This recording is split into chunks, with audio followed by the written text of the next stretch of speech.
We talk about a gender pay gap in Canada, but did you know that there are gender pay gaps, plural? I'm Andrea Gunraj from the Canadian Women's Foundation. Welcome to All Right, Now What? A podcast from the Canadian Women's Foundation.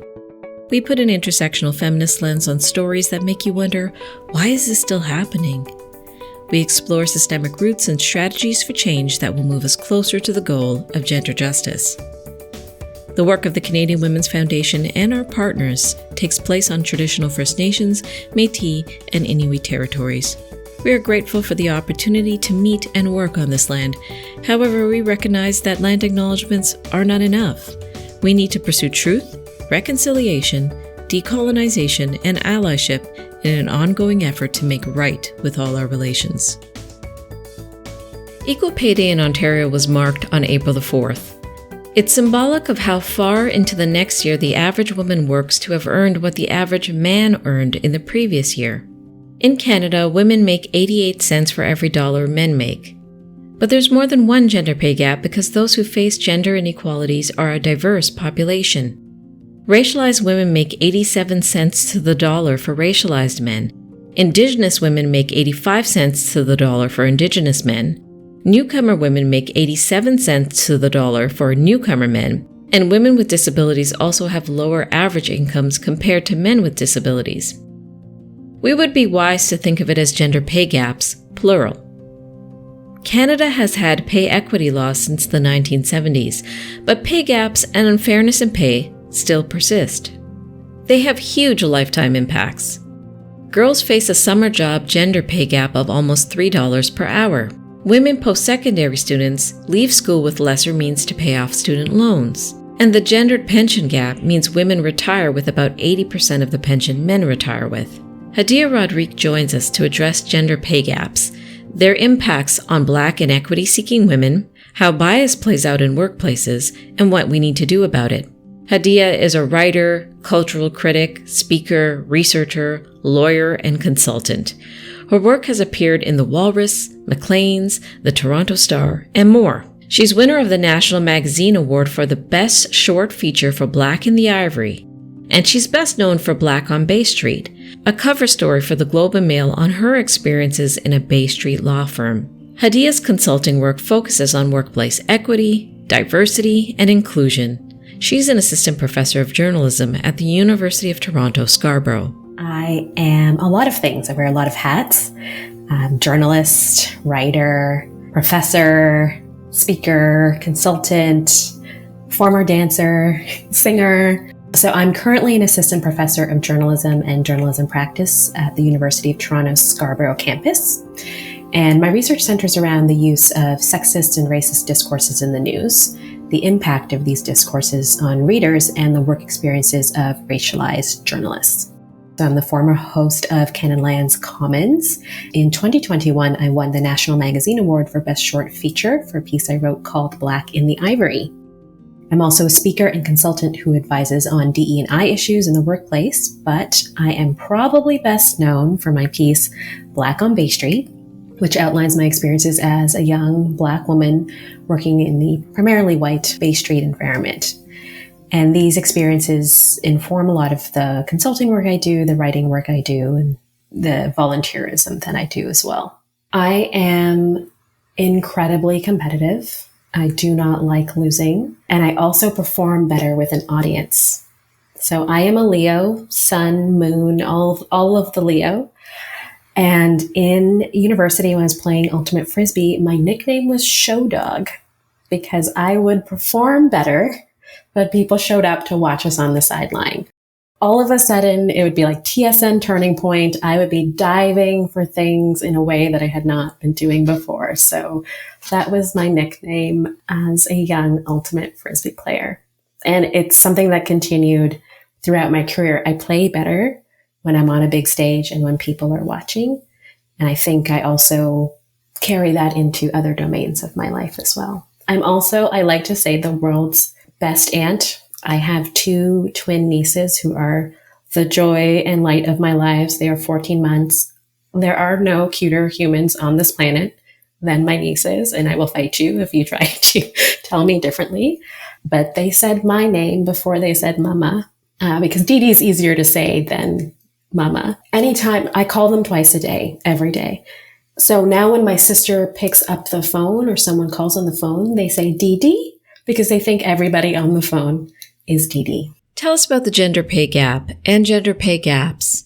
What's behind them? How does it impact people differently, like Black women and racialized women? I mean, the pay gap will depend on what you measure. Are you measuring hourly wages? Are you measuring annual wages? What are you controlling for? For example, that women are more likely to be employed part-time. But regardless of what you do, there is a significant pay gap for racialized groups as compared to white individuals. Some recent StatsCan data shows that Indigenous women face a 57% pay gap, immigrant women a 39% pay gap, if you're a woman with disabilities, a 46% pay gap, racialized women a 32% pay gap. Gender pay gap is everywhere, but it targets women in sort of different racial categories in different ways. And the reason it affects Black women in a different way than it affects white women is because of intersectionality, which recognizes sort of the interconnected nature of different social categorizations, so race, class, gender, etc., creating overlapping and interdependent systems of discrimination or advantage. It recognizes that some of our identity markers, woman, Black, do not exist independently of each other. I am treated differently in the workplace than my Black male counterparts. And so Black women face this double jeopardy, both of race and gender. To me, this really comes down to both the devaluation of women's work and the devaluation of Black people's work. At its core, this is about talent and who we perceive as talented, who we perceive as competent. Looking back at gender, let's take race out of it for a moment. Women are 58% of university grads in Canada. And I'll pick on my own former profession of the law. So law school graduation rates have been the gender binary, women and men, 50-50 for about 25 years. What do we see at the top of any large law firm in Canada? It's certainly not 50-50. If they're doing well, maybe it's 70-30. If they're not doing so well, maybe 80-20, 90-10. And so for us to believe that that makes any sense would mean that you think that men are smarter than women. I can tell you, replacing women 3 through 5 with men 6 through 8 is going to be a talent downgrade, right? Women outperform men in university. We actually outnumber men typically on the dean's list 2-1. For anyone to believe that the partnership and C-suites and judiciary represent the best of who we have in our country would mean that you think talent and intelligence are unequally distributed amongst genders and amongst races. Somehow you would have to believe that men get some sort of magical injection of talent around age 25, 26, 27 that us women don't get. And then when we put race back into that equation, I heard Trevor Noah say something quite insightful when he was on The Daily Show. Black people are looking for equality, not charity. We're not asking people to hire Black people or pay Black people just because they're Black. We're asking companies to stop not hiring Black people and to stop not paying Black people just because they're Black, because that's actually what's happening. There's a few patterns that drive it, and I want to talk about 2 in particular. So there's the prove it again bias, and then there's a tightrope of behaviors. Prove it again bias is where groups that are stereotyped as less competent often have to prove themselves over and over and over. They're not given the same benefits of doubts and sort of hand waving and saying, oh, they're just learning. It's no big deal. They make a mistake and it's held against them. You hear things like, oh, he'll crush it versus she's not ready for 2 people who have the same level of preparation. Prove it again groups are judged on performance. Others are judged on this mythical potential, which is usually, you look like me and I'm good, so therefore you must be good. You hear things like, oh, he's very talented versus, oh, she got lucky. Or, someone makes a mistake, that could happen to anyone versus, oh, she really blew it. So that's where you have prove it again groups mistakes tending to be noticed more, remembered longer, whereas majority men's mistakes tend to be written off. There was a professor named Lauren Rivera at Northwestern University. She sat in on a bunch of consulting and banking interviews, which usually involves some sort of math component. And she found that whenever a man made a math mistake, a white man, oh, that was just a rounding error. Oh, he just missed a zero. Oh, that's like not a big deal. But anytime a woman or a person of color made that same math mistake, it was often used as the thing that held them from getting to the second round. There's also the tightrope of behavior. And this is where a narrower range of workplace behavior is often accepted from women and people of color. So is someone a leader or are they a worker bee? Because if you're in a tightrope group, the expectation is you face this pressure to put your head down, not rock the boat, and get your work done, and be undemanding and work hard. But then if you comply, you somehow now lack this mythical leadership potential that you're supposed to demonstrate. Or in who gets the office work and the glamour work. So people in tightrope groups often report less access to career-enhancing opportunities and a lot more office housework. Shiny new case, do you give it to the person who looks like you or do you give it to the Black woman? And more often than not, it's given to the person that looks like you. Let's pause here. Hadiya's insight around the prove-it-again bias and tightrope of behavior illustrates how gender pay gaps aren't just a matter of equal pay for equal work. Equal pay for equal work is the easy conversation. You don't hear many people arguing that workers doing the same jobs shouldn't be compensated in the same ways. But gender pay gaps are more complicated. They happen not only because of discrimination, but also because women's work tends to get undervalued and underprotected, and women are expected to do a lot of work for free, like childcare and elder care. Gender pay gaps are also related to an array of opportunity gaps that come from all kinds of stereotypes and biases that are intended, unintended, and an uncomfortable mix of the two we don't often talk about. And I remember having a partner, I was giving a talk, and he said, well, if I've given this to this young man and he's done a good job and another one comes up, I want to, go back to him. And I'm saying, well, what happens if he leaves tomorrow?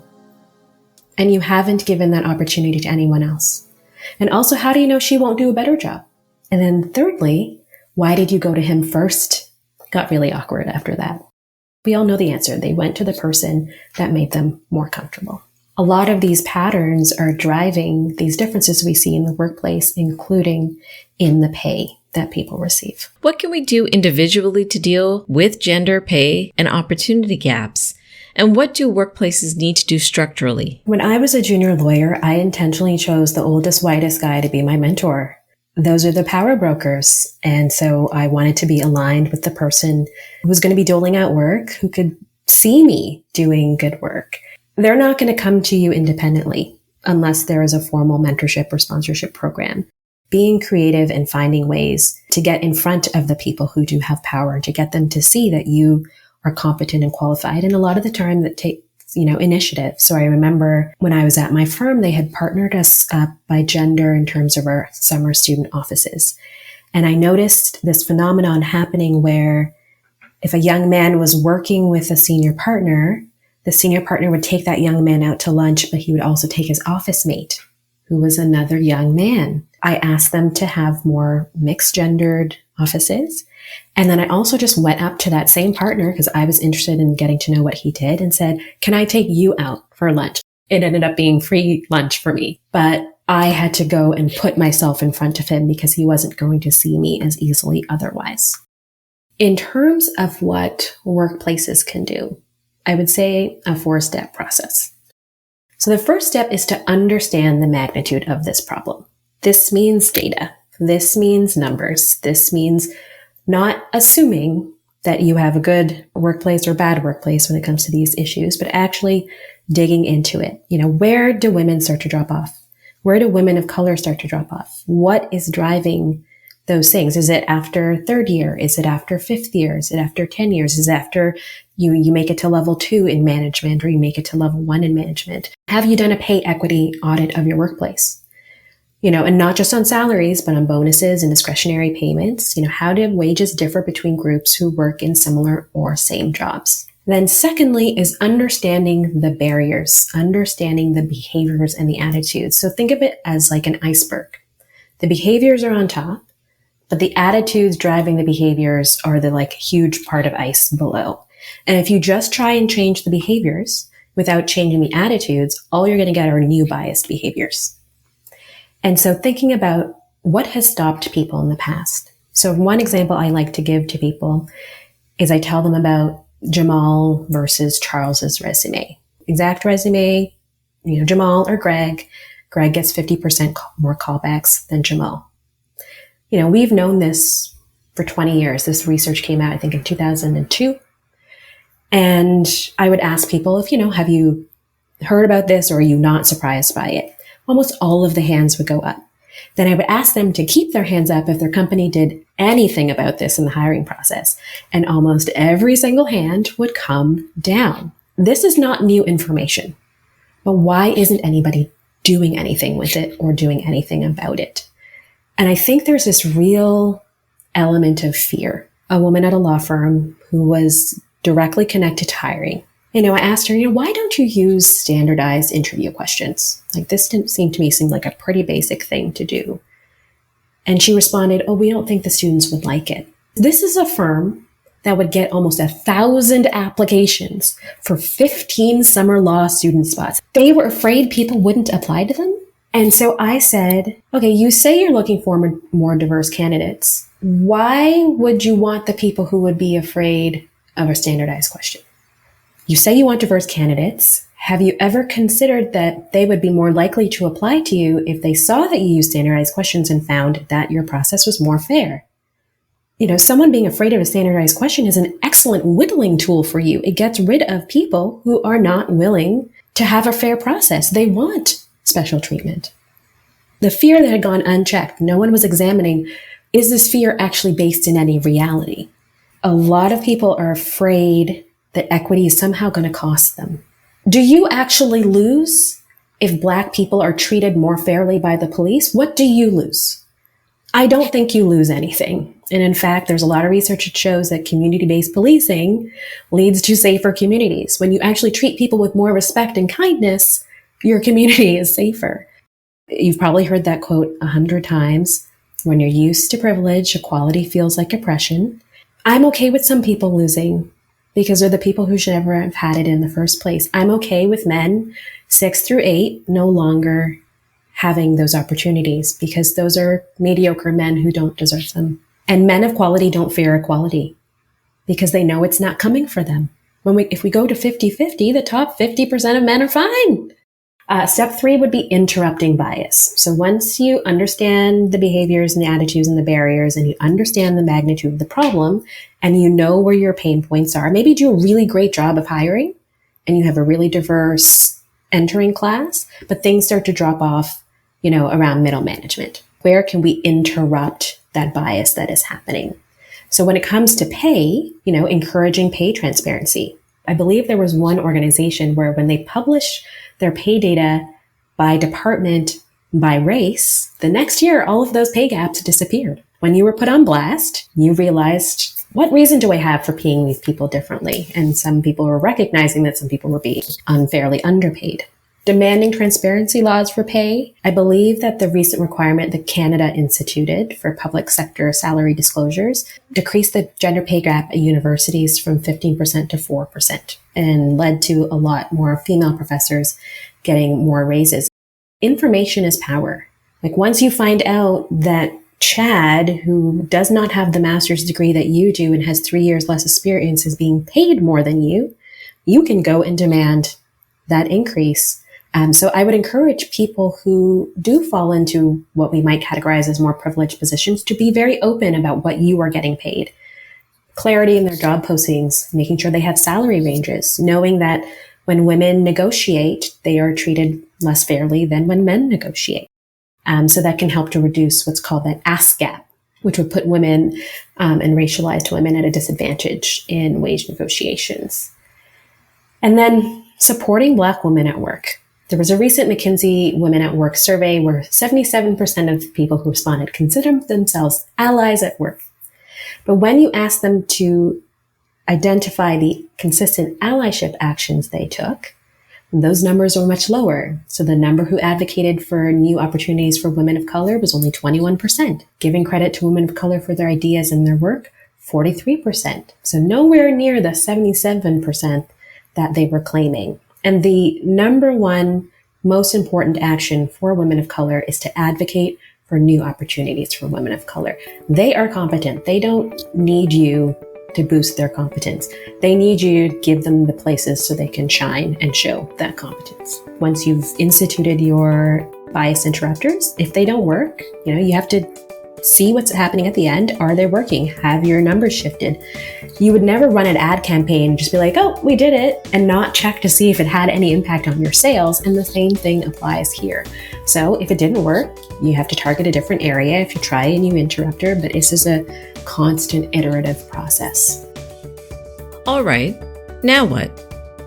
Learn more about gender pay gaps by going to canadianwomen.org. We've got a fact sheet about it, and we just published an infographic with updated statistics for you to share. If you're in Ontario, check out the Ontario Equal Pay Coalition at equalpaycoalition.org. They have great resources, materials, and online petitions to get active on. Please listen, subscribe, rate, and review this podcast. If you appreciate this content, please consider becoming a monthly donor to the Canadian Women's Foundation. People like you will make the goal of gender justice a reality. Visit canadianwomen.org to give today, and thank you for your tireless support.